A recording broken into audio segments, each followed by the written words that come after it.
room and do introductions or take roll call. What is required is for you to sign in. So Daryl has the sign in link up on the screen. And so you just click sign in there by clicking on that white bar, enter in your name and the agency that you represent. All right, and then from a project update. So Cindy, I'm going to turn it over to you to give the project update. And Daryl, did you want me to share my screen for that or for the spreadsheet? There's not a lot on it. If you have it handy, I'll let you do it. Okay, I do. So hold on. Unfortunately, we're probably in about the same place as we were when we last spoke, with just different identified issues we're working through on the remaining sites. All right, so I am sharing my screen now, so everybody should be able to see the spreadsheet. Yes. Oops, and that just went crazy. Are we sure we don't want it at 394%? Well, it makes it very easy to read for my very old eyes. Okay. Well, I'm going to get it about right there. Hopefully that's helpful. So really what we're looking at are these last few. So go ahead, Cindy. Yeah, so we have Shriver and Cheyenne Mountain, which have just site readiness issues with circuits, twist lock power, and space issues that they're working through at both of those sites. Buckley and Rangeley are installed, and we've passed all of the testing except the KP8 or KP48, whichever you prefer. And both of those sites are Motorola sites that we need support with, which is challenging, especially at Buckley. They don't have Motorola support. They have break fix through Taito Athene, but not necessarily anyone on with Motorola. We do have a ticket open with Motorola for these two sites, but getting them actually on has been a bit of a challenge that I'm having to escalate through. We waited, I think, 3 or 4 hours at the last test to get them on, and they never got on. So before I drag everyone back out there again, I want to know Motorola is going to actually get on, because that's the only thing we need to pass to cut both of these sites. And does Rangeley have a support ticket or a support contract with Motorola, or is it directly with you? Well, it's not. They're time and material, actually, and they have been very slow to embrace maintenance agreements. And but the time and material is where they seem to be more comfortable with. And I guess which is probably why Motorola is jumping up and down in the air to get on the phone and help us with our problems. But Ronnie, well, yeah, they're it's been a challenge trying to work with them. So okay. I'm not putting all this on Motorola by any stretch in that regard. Have we tried to escalate the request with Motorola yet? That's what I'm working on now, is just to escalate, because it's something that should work. And if I can prove it works in the old configuration and doesn't in the new, that gives me a little bit more leverage to get them to figure out what's going on. Okay. Anybody on with any of those 4 PSAPs authorities that has any questions or comments for Cindy? So be the bases and Rangeley. Yeah. Yep. Okay. And Colorado State Patrol, which is I say, and then we have the 3 new sites that we've added, which is CSP Denver and CSP Pueblo, and then Adams County backup. So Denver, we're pending space to install the equipment. So we're working through that with them. Pueblo, I believe it was power and space. The contractor. The circuits are in. Yep. Do we know yet if the Adams County backup is going to require any concurrent sessions? It's 8 concurrent sessions. What we're just working through now is making sure Adams County and Weld County are both aware and sign off on the kind of design of how this would look and feel, so that we can order the right. Because right now, the way the ESInet is configured, even if I ordered circuits to the Weld County backup site, additional circuits, the traffic would not be segregated. I can't segregate Adams County's traffic on one circuit and Weld County's on another. It would still be blended. It would just be an additional circuit into that router. And there's plenty of capacity, so there's not a real need to do that. But we can install a separate pad assigned to the URI for the Adams County backup, so the Adams County backup would have its own abandonment switch that could be used at the backup site. And it would have its own URI and concurrent sessions. It just would not have its own, wouldn't have separate circuits as that. Okay. Anybody And we from should- Adams County on the line? And the Viper can't handle separate circuits from the ESInet router into it either. So That should probably be completed in about 30 days. We also needed, Weld County had to acknowledge this is a pretty unique situation, that this is on their Viper in their footprint. And so that we wanted that release from them, and they're going to be up providing that. Yeah. Okay. The reason I was asking is I haven't received any quotes to include those 8 concurrent sessions in the grant, or obviously an application to increase the number of concurrent sessions that they're getting reimbursed for next year. So I'll get with them offline and see if they can get me that information. Yeah, I've sent it. Well, we've got it in for the 8 new, but that's a good point. Thank you, Daryl. And I saw that Jeff Tucker just joined. So Jeff, do you have audio? And can you hear me okay?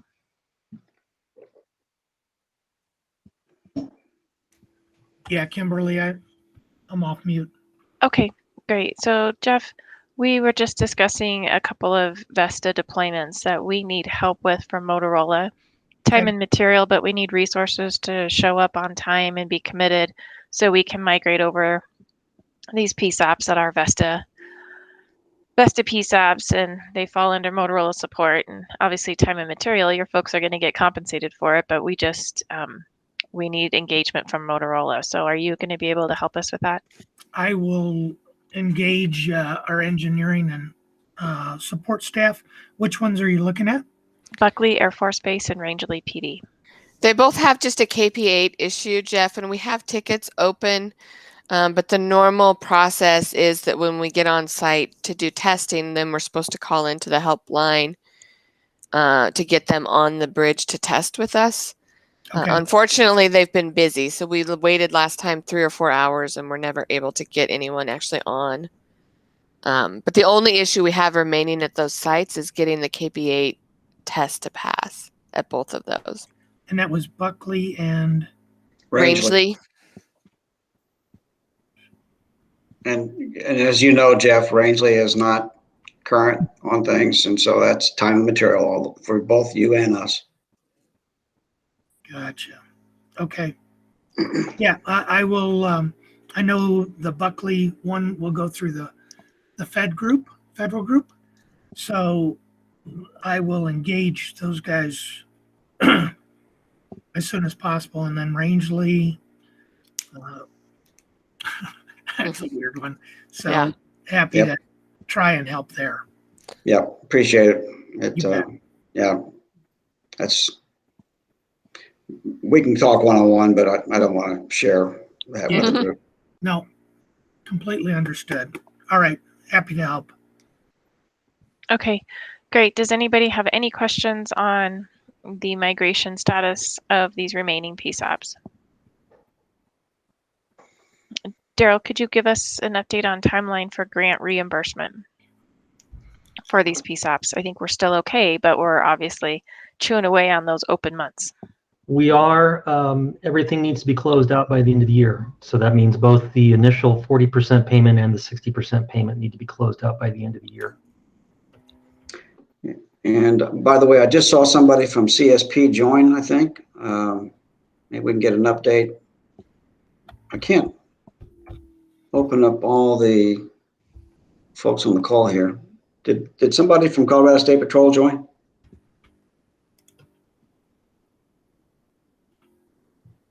Never mind. Yeah, I don't see anyone from CSP. Okay. All right. Okay, great. So updates accordingly, that would be great. So even Cindy, so we're not waiting a full month. If you can just ship me an update as things progress on these open migrations, I would appreciate it. Okay. And that way I can make sure I share it back over to those that need it. And then of course, if you have any problems and need any escalation assistance. Okay, thank you. In the spreadsheet, you don't have a second tab with our issues that we were tracking. So would you mind running through our issues for us? Yeah, hang on, let me bring that up. Let's see. We still have the misroutes and the issues with transfers at Summit and Vail. Vail is actually in the middle of their CPE replacement project this morning. I think they were starting at 6 a.m. this morning. But right now, they are cutting it over, keeping it CAMA conversion and not going direct to SIP at this point. So there was issues getting the SIP to work. So I don't know yet if we're going to continue to have those transfer issues or not at Vail. So they were having a hard time getting SIP to work. The direct SIP connection into the new call handling equipment. For 911 or for all calls or admin, or what was the scope of the issue? I'm not sure. We only tested the 911 when I was on with them trying to test out the new call handling. Okay. Actually, Cindy, Aspen is doing their cutover this morning. Oh, is it Aspen? Okay. Next week. And Okay. I don't know of any problems with the SIP. But they're I a haven't heard about that. geodiverse site, right? So wouldn't they both be, or is one going to be SIP and the other? I haven't heard anything about that. Okay. I understand everything's going as planned. So. Okay.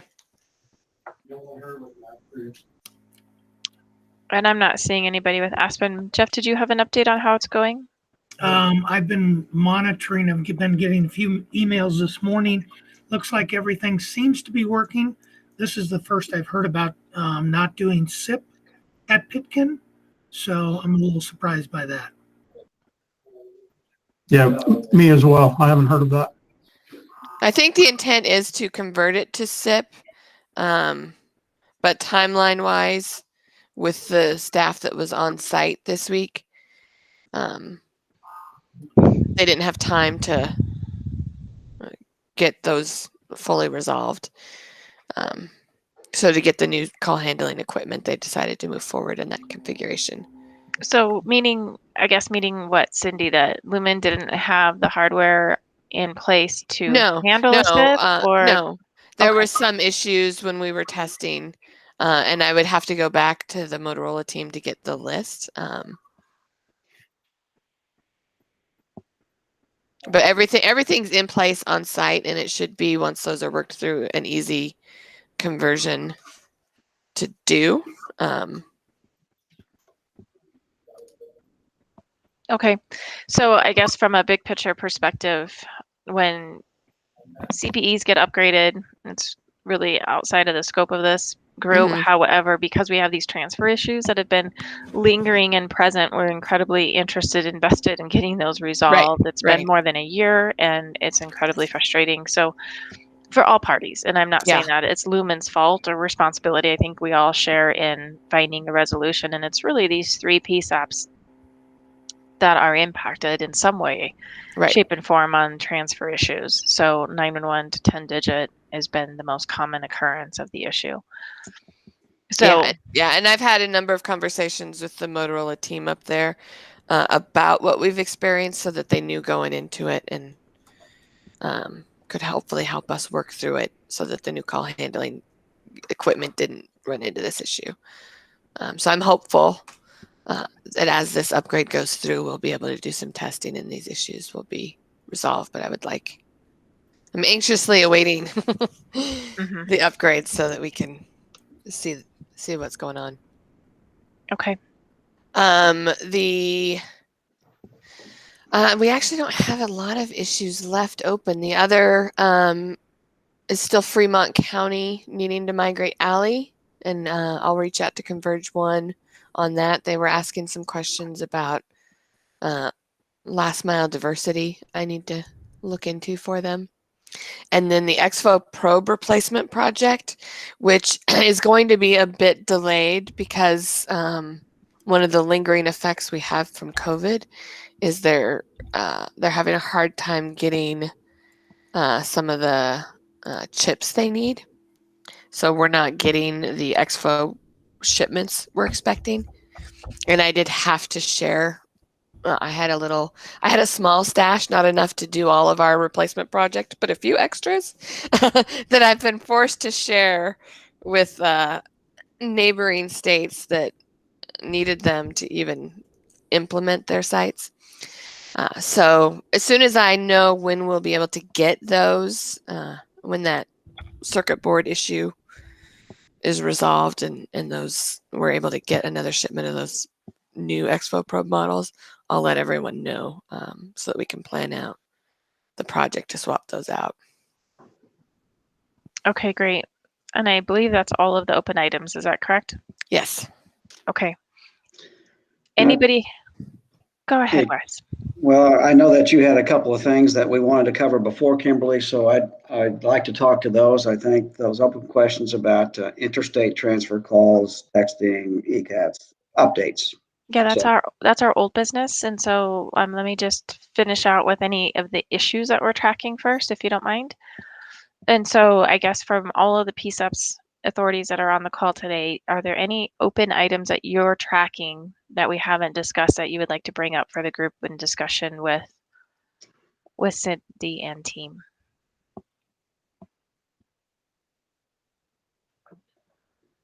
Okay, great. So now we'll move on to old business, Wes. And so the first item on old business is for our discussion on the next steps for the ESInet. And we did submit two memos to Lumen for consideration. And the first one is text to 911. So we formally discussed it at this group, and then we drafted a memo to submit to Lumen to formalize the request for them to come back and let us know what it would take to do a text TCC integration across the entire state on the ESInet. So Wes, is that going to be in your lap to discuss with us?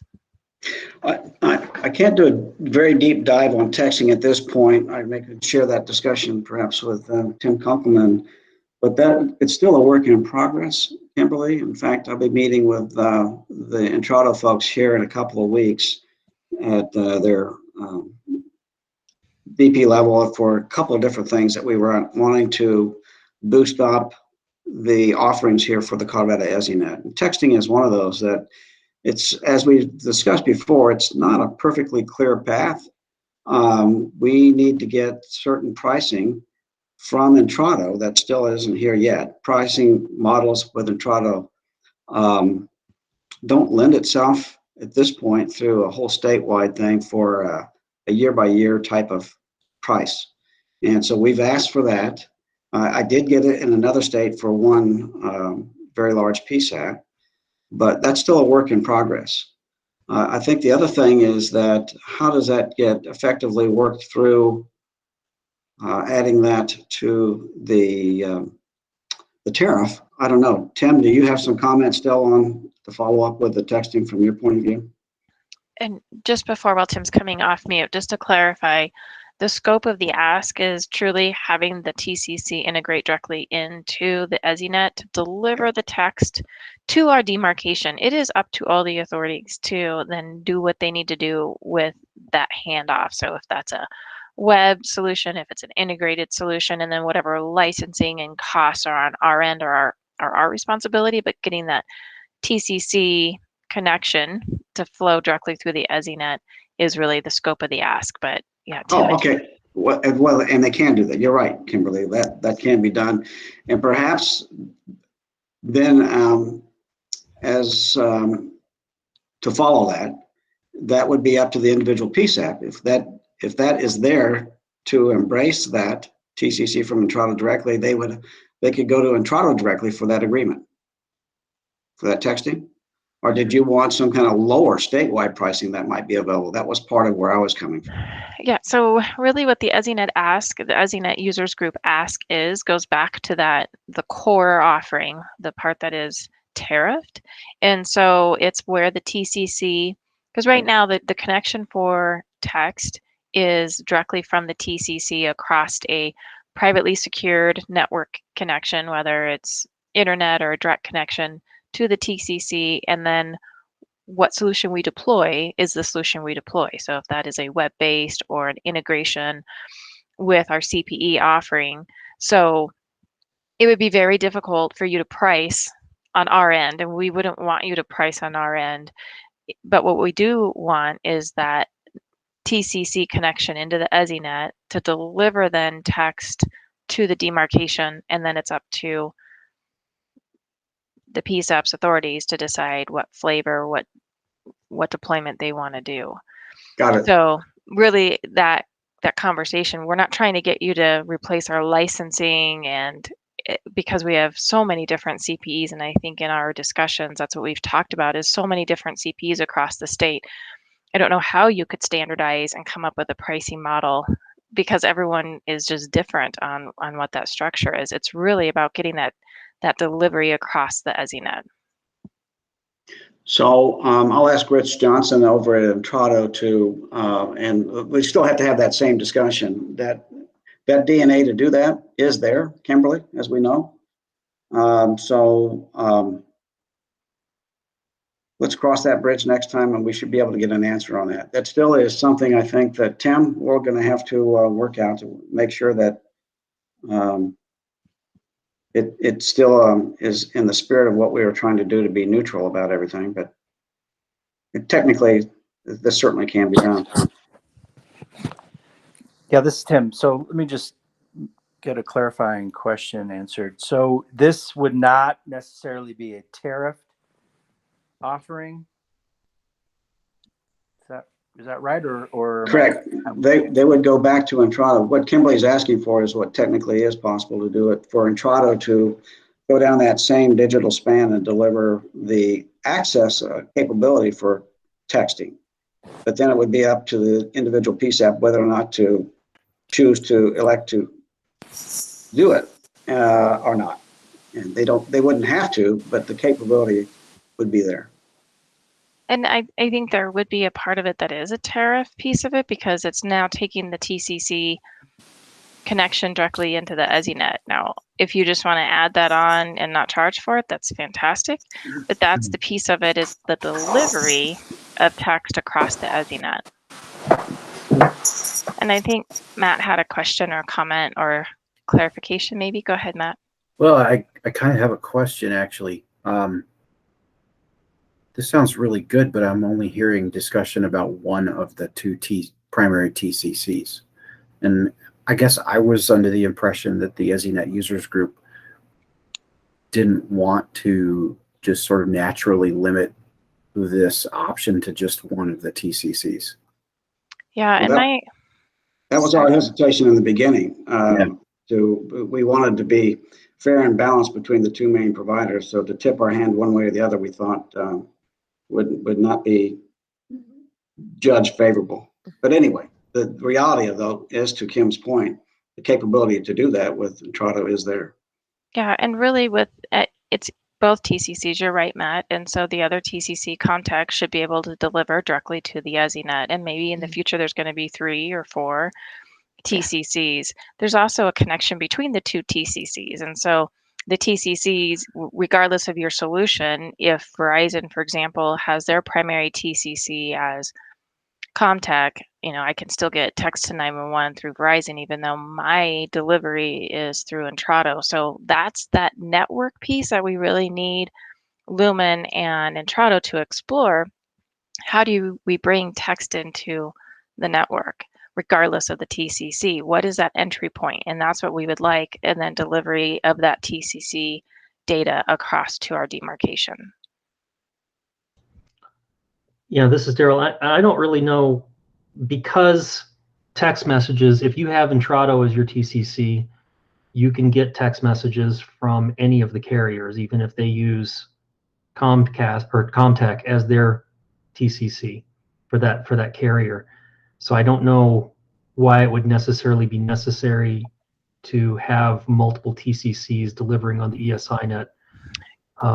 That'd be almost like asking CenturyLink to use multiple core NG911 providers on their ESInet.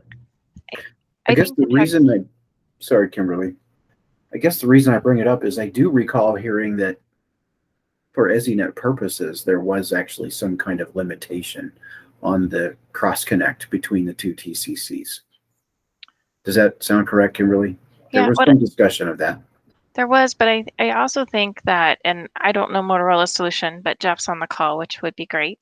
But I believe not all CPEs have selected the delivery from Intrado TCC as part of their text integrated solution, or even the web offering. It's more of that relationship and how that handoff comes. So the connection between the two TCCs is important. But I also think getting that delivery, if you've selected a different path and your relationship is with Comtech as the TCC, which is again, I think between the CPE provider and that TCC. Jeff, can you speak to that from a Motorola perspective? Did you guys go with Intrado or are you with Comtech? So you can go either route for TCCs. You can go Intrado, Comtech, it doesn't matter.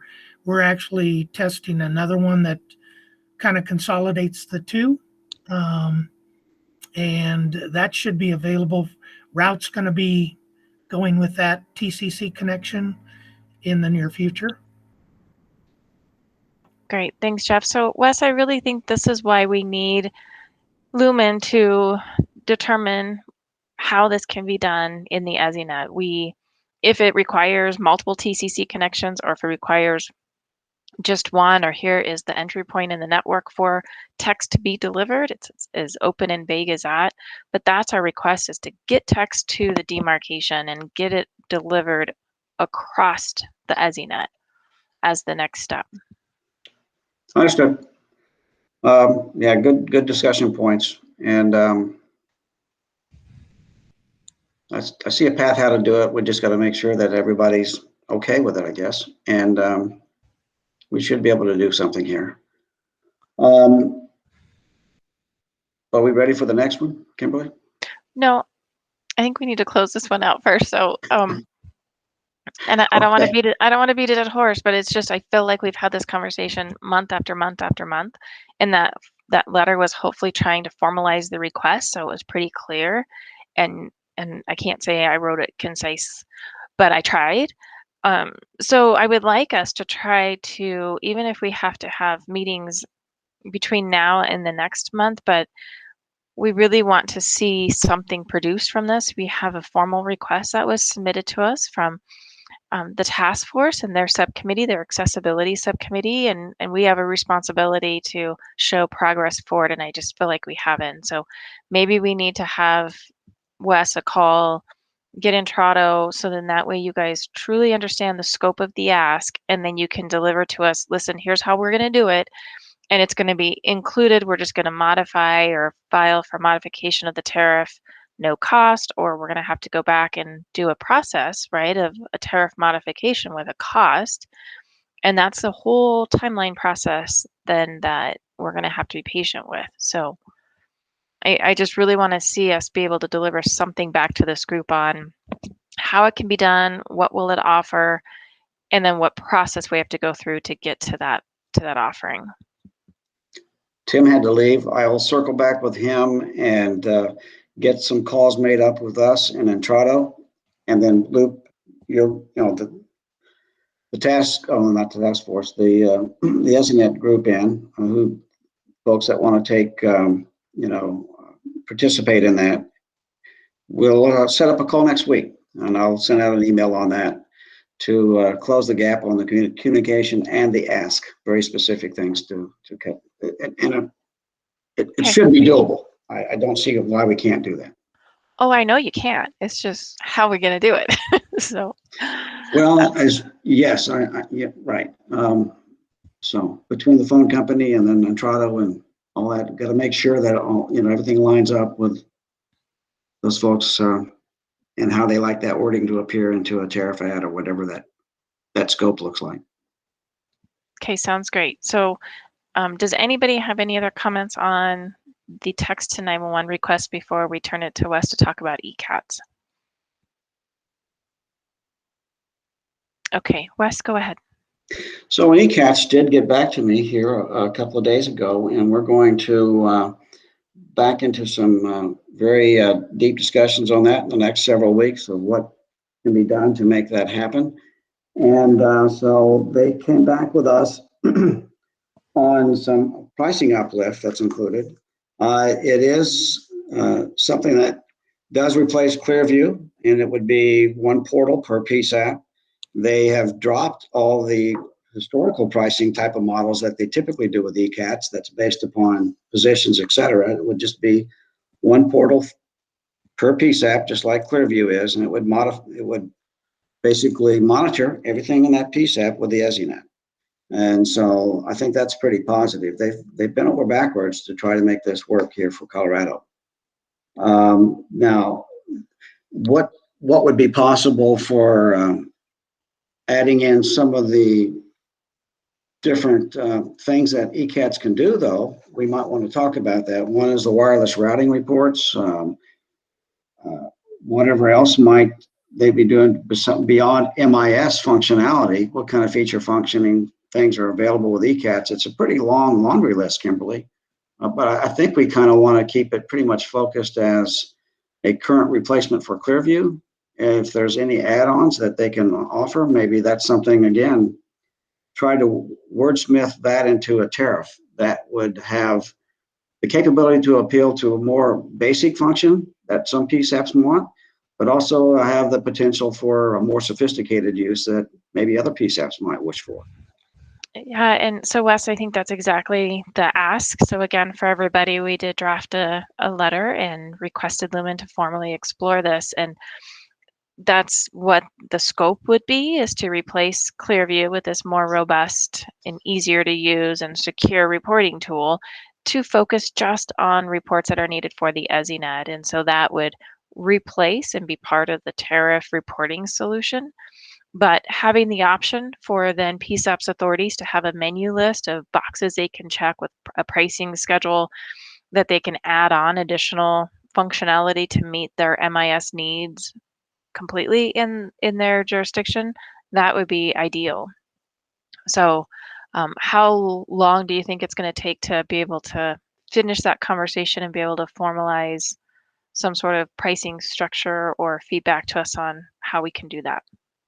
Also, working with them, we hope to have something pretty well understood in that regard in the next 3 weeks or so. What we did is she and I backed into, if this can be delivered by the end of the year, ECATs would need this to be done, so they say, by the end of August.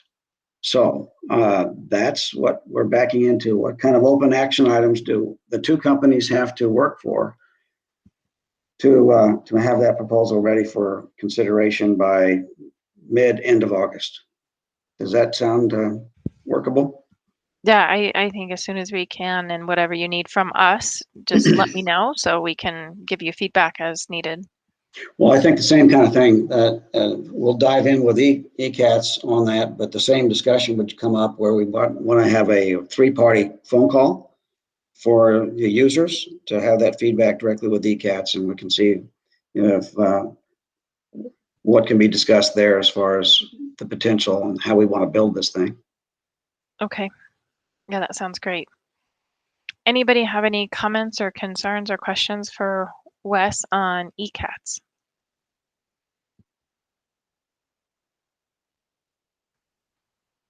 Okay, great. Well then, Wes, thank you for the information. I look forward to hearing from you before our next meeting so we can continue the conversations on those 2 items. Hey, Wes, this is Yes, Daryl. sir. Just one thing, when you're working with them on that, I have access in Clearview as well. for all of the PSAPs so that I can pull wireless call volume numbers, and that will be important going forward. So if you can make sure that's included as well. It will be. There's 2 steps in that on that wireless routing summaries that ECATs can pump out, so that will be included. And I'm sure as at least as robustly as what Clearview offered, and I'm sure better. Faster. Yeah, and more certainly faster. We all know what. Yeah, that Clearview is on a pretty aged architecture there. Thank you. Okay, great. Then we will close out old business and move on to new business. And that's you, Daryl, talking about the state NG911 plan development. Sharing my screen again here. Should show up here in a second. So for a number of years now, we've talked about creating a Colorado state 911 plan or next generation 911 plan. And the main reason for that is that NASNA for about a decade now has encouraged states to adopt state 911 plans, and so has the National 911 Office. Earlier, was actually close to the end of last year, we entered into a arrangement with under the U.S. Department of Homeland Security. They have an ICTAP program. It's an I can't remember exactly what it stands for, but it's a technical assist. What the IC stands for, but the TAP is Technical Assistance Program, where they will help states do things like develop 911 plans. That effort kind of fell through with them, so I decided to take my own shot at it. What I'm showing on the screen right now is the bare bones of a skeleton of a next generation 911 plan. And what I would like to do to help fill this out is to hold some workshops. I know we don't want any more meetings, but just a few workshops to work with stakeholders to develop a list of things that we want to be part of our 911 plan long term. So right now we're kind of doing things on a one-off basis. So we asked CenturyLink to tell us about ECATs. We asked CenturyLink to tell us about text to 911 and how that could be integrated into the ESInet. Instead of doing things on a one-off basis, or perhaps in addition to doing things on a one-off basis, it would be great if we had a roadmap of what things we would like as a 911 community statewide to be part of our ESInet or part of our next generation 911 system. And then we can start developing some timelines on how to achieve those, some milestones and some actual dates to be goals for that purpose. Once this document is complete, it would be useful to us as a 911 community as sort of a roadmap that we could check every once in a while. And I'm assuming this would be a living document that would have to be updated as things change, because we can't always predict the future. But it would be a document that we could check to see how we're doing, see what's next. It would also be useful in applying for future federal grants, because past federal grants have asked for state 911 plans. For the current grant that we're involved in right now, we actually were able to just create a plan for that grant. But their goal originally was to require the state to have a 911 plan in place. So I think there's a possibility that might actually be a requirement for future federal grants.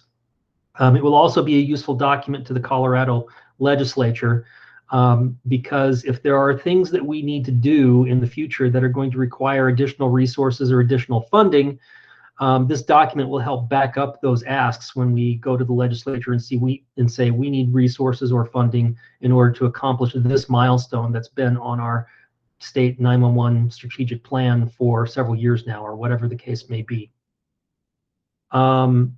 I'm not asking for any input on this today because this is the first you're seeing it. I have shared it with Kimberly and a few others. Carl, because he's the chair of the 911 Advisory Task Force, and Matt, because he's so knowledgeable on GIS issues.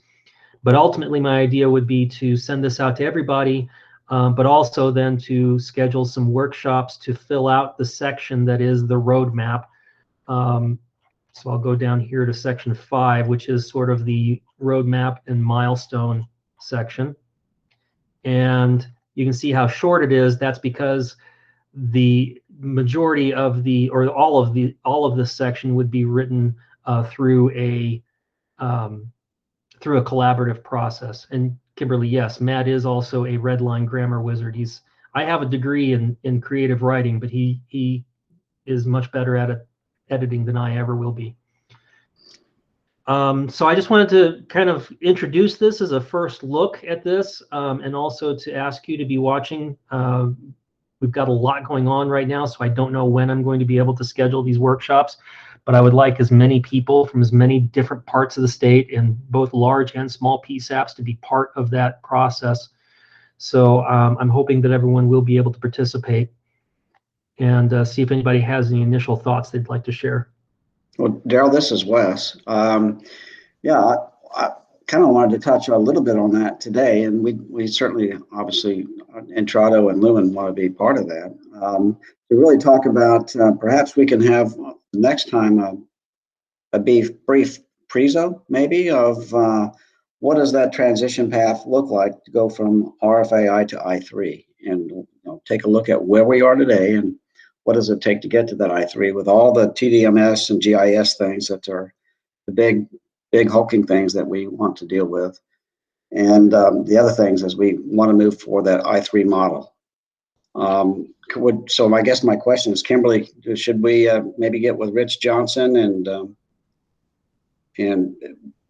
would it still be in order to do a brief presentation, maybe of 20 minutes or 30 minutes to cover that? Yes, we absolutely have that. We did a high level, and we really appreciated that, but we definitely need more conversation and a better understanding around that. It would be really helpful. So we've worked on that in the interim, and I definitely would like to do that with Rich, and actually have a good template for a prezo put together more ready for that. So let's pick a time and get that done. And Daryl, be glad to let's go offline and make sure that we're tracking to what the group wants to see here. Wes, a couple thoughts. Absolutely, yes. I think we would really benefit from that. And if it takes more than an hour, I think as long as we know that ahead of time, we could schedule this meeting for more than 1 hour in order to accommodate that too. So let's keep that in mind. And we absolutely do need CenturyLink, Lumen, and Entrado to also be a part of this state 911 plan development, because we can come up with all of the benchmarks and milestones and goal dates that we want. They don't mean anything if CenturyLink and Entrado can't meet those goal dates, or for other reasons, other business reasons, won't meet those goal dates. So we need you to be part of this discussion as well.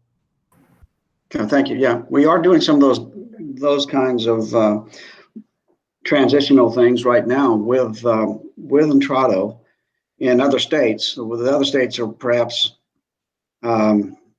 maybe that journey is more facilitated because it's a statewide funding and a statewide 911 office that's making those decisions. And Colorado has its own unique way of doing it. But that doesn't mean that we can't do things the same way, perhaps even in a more broad way. So I'll get with you guys and kind of share with what we've got put together, what's being done elsewhere, to see how that gets incorporated into your vision. That sounds good. Thank you, sir. And that's all I had, Kimberly.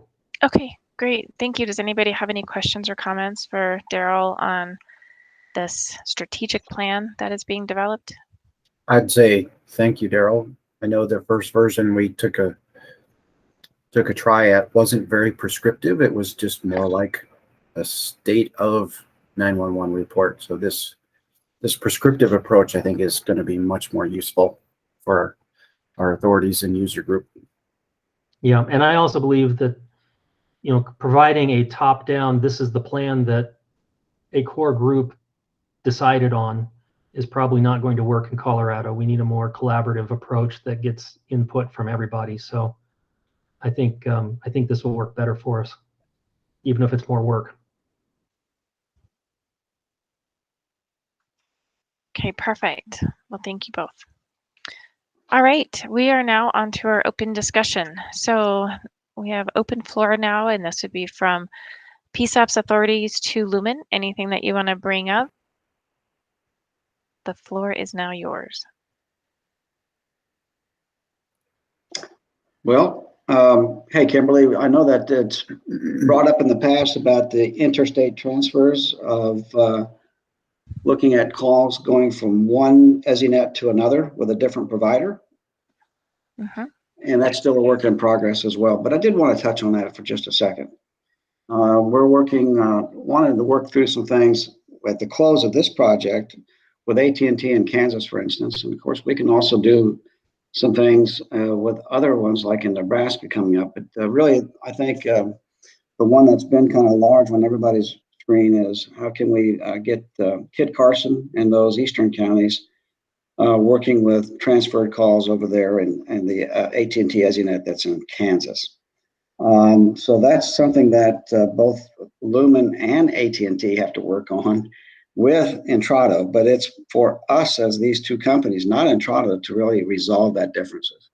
It's more easily accomplished to handle those calls on a wireless basis than it is wireline. So there's questions about regulatory as well as technical that surround that. So I just kind of wanted to briefly touch on that and set the expectation that it's still going to take a while to get that worked out, but that both parties, both AT&T and Lumen, want to get it resolved in due course. Not forever, but in due course. So I mean, around the bend when we can finish up here. So have something more tangible to agree and talk about toward the end of the year, Q4, and maybe even implement in Q1 or 2. But that'll also have a cost that two companies would have to come up with. And, you know, there's a lot of lawyer discussions that will have to take place, just so you know. And thanks for that, Wes. I'm going to add that back on to our old business so we can just keep eyes on it. Obviously, we have that need across the entire area of our borders. So for us up in northern Colorado, we have that need with Wyoming as well. So it's definitely something that once we solve it, I understand it's not going to be a blanket resolution for all because of everyone's network being different. But I appreciate the conversation and the update, and I will get that back added on the agenda. And then for Wyoming, by the way, Kimberly, we are working with, there's some smaller carriers up there. So we're working with the wholesale providers that provide the network for those carriers to do some backhaul type of network design so that we can take care of Moffett and Routt counties on some of those 911 calls coming in. And I suppose actually that probably impacts you as well. But I think to a larger degree, it more or less impacts Routt and Moffett. But that's also on the radar screen with us working with those issues. Okay, and it does impact us with that I-25 corridor. It's quite the problem. But Matt, you had your hand up. Do you still have a question? I just, for the good of the ESInet users group, I know sometimes we've tracked billing issues in the past, and there was a problem with our initial bill for ESInet. But after 3 or 4 weeks of me hounding Wes and Wes hounding Lumen's finance department, it looks like they're finally resolving it. It was interesting to pick up the mail and receive our first ever bill and a collections notice for the prior month that we never received. Yeah. It's being fixed, and thanks to Wes for staying on that. You're not alone, brother. Well, yeah, it's as everybody knows, the telco billing system is goes way back in time, and we've got different kinds of billing systems, and it's challenging, and that strangely enough constitutes, it seems to be a large percentage of my time involved in trying to facilitate correcting all those things. So I apologize that it happened the way it did, but the ESInet billing was unique to make this grant eligible, and everything had to go well outside the box, and to make that happen, suppressing bills and trying to get them on the 7th month done correctly. And we're almost done with that, so I apologize for the inconvenience. So Wes, is the proper format then, will you be our point of contact for any other authority that encounters an issue? Should they reach out to you then? Yes, ma'am. Okay, great. That's really helpful. Thank you. Anybody have anything else for the Lumen team? Okay, and then I'm not sure if Cindy's still on, but Wes, you are. Oh, Cindy is. So do you have anything else that you wanted to follow up with us or that you need from the ESInet users group? I don't. Okay. Okay. Then we will close open discussion and we'll move to public comment. So this section on our agenda is open to anybody who's not a voting member that joined the meeting today that has a comment or any item they wanted to bring forward and discuss.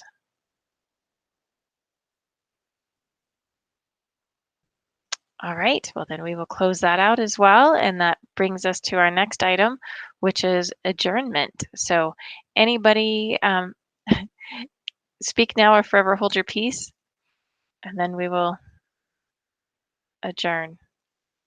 Okay, well then I'm going to say that we are adjourned. Thank you everyone for getting on the call. We have a lot of action items to take care of between now and next month, but I really appreciate the conversation. It just makes the meetings engaging. So it looks like we have a last minute hand raise, perhaps.